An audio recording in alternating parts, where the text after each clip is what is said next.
Hello dear students. आज हम लोग जो है मिसलिनियस एनसीईआरटी की क्वेश्चन नंबर 3 और क्वेश्चन नंबर 4 लगाएंगे। तो क्वेश्चन नंबर 3 जो है आपका एक गिवन इक्वेशन है x minus a whole square plus 2y square equal to a square. इसको एलिमिनेट करके डिफरेंशियल इक्वेशन में कन्वर्ट करना है। तो हम इसको पहले डिफरेंशिएट करते हैं रिस्पेक्ट टू x। तो 2x माइनस ए प्लस 4y डी और बराबर 0 हो जाएगा। x माइनस ए इधर बचा लिया और 2 दूनी 4 काट दिया। यहाँ पे जो 2 बचा उसको उस पार ले गए तो minus 2y D by D x हो गया।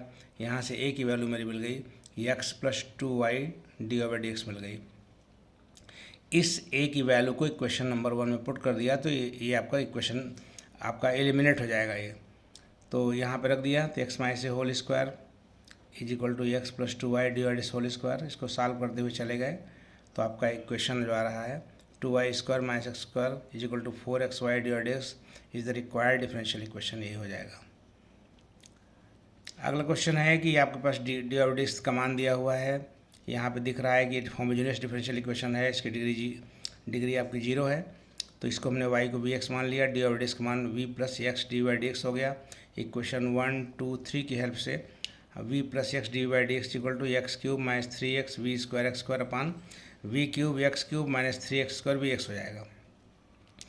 जाहिर है कि एक्स क्यूब कॉमन ले काट देंगे तो बचेगा 1 minus 3v square upon v cube minus 3v।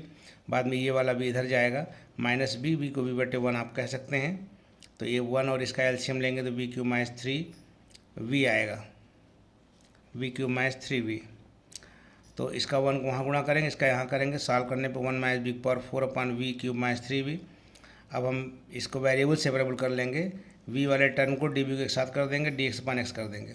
उसके बाद इंटीग्रेट करेंगे। तो इंटीग्रेट करने में आपका देखिए कि V cube minus 3v upon 1 minus B power 4 is equal to D X by X plus constant आ जाएगा।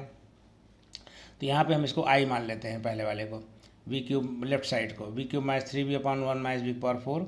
बाद में इसको अलग कर दिया, v cube upon 1 minus B power 4 कर दिया, माइनस 3v के साथ इसको अलग कर दिया। तो अब इस पहले वाले इंटीग्रेशन को i1 मान लेते हैं, दूसरे वाले को i2 मान लेते हैं।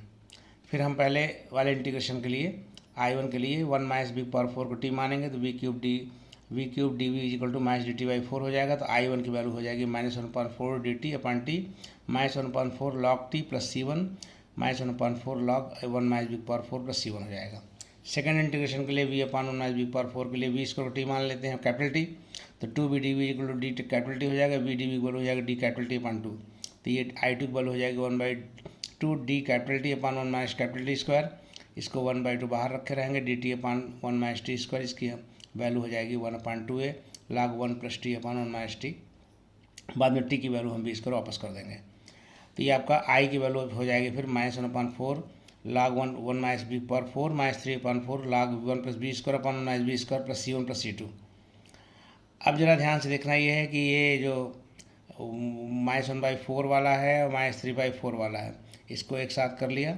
i इज इक्वल टू मैंने लिख दिया लॉग एक्स, यहाँ वैल्यू रख दिया अब यहाँ पे क्वेश्चन नंबर 4 से log x plus log c dash कह दिया इसको। अब लॉग सी डैश और लॉग एक्स की value log c dash x जाएगी। अब माइनस 1/4 कॉमन ले लेंगे तो यहाँ log 1 minus B power 4 plus 3 log 1 plus b square upon 1 minus b square हो जाएगा मॉड में। उसके बाद ये माइनस 1/4 बाहर है तो इसको मिलाएंगे हम तो log m plus log m n होता है। तो log 1 minus b square 1 plus b square 1 plus b square whole cube upon 1 minus b square whole cube हो जाएगा is equal to log c dash x mod x में हो जाएगा।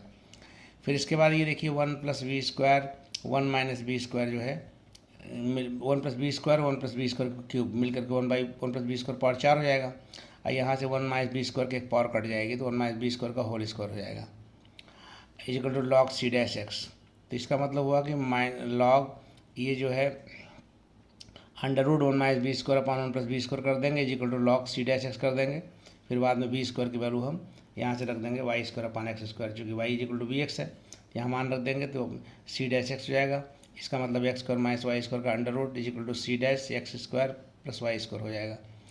फिर उसके बाद होल स्क्वायर कर देंगे और होल स्क्वायर को जो सी डैश स्क्वायर होगा उसको सी कह देंगे, x square plus Y square whole square हो जाएगा। यही आपका रिक्वायर्ड जनरल सोल्यूशन हो जाएगा।